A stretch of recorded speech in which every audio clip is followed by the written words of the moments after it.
আমরা আল্লাহর কাছে এই যে পাপ করি, অন্যায় করি, মাফ চাই না, ক্ষমা চাই না? আল্লাহ আমাদেরকে ক্ষমা করুক, এটা আমরা চাই কি চাই না?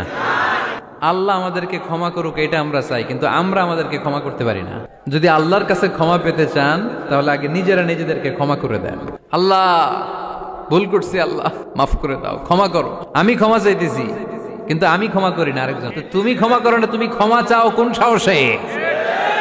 মা যাদাল্লাহু আবদান বিআফবিন ইল্লা ইজ্জান। আল্লাহর হাবিব ফরমান, কোন বান্দা যদি অন্য বান্দারে ক্ষমা করে দেয়, আল্লাহ ওই বান্দার মর্যাদা বাড়িয়ে দেয়।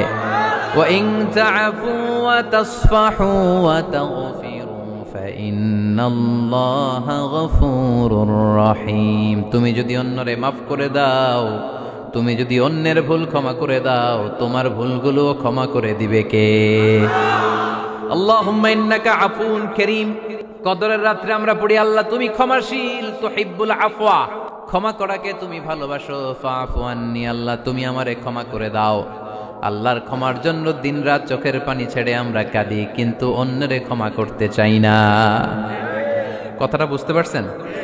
আমরা আল্লাহর ক্ষমা চাই, কিন্তু আমরা আমাদেরকে ক্ষমা পেতে হলে আগে ক্ষমা পেতে হলে আগে ক্ষমা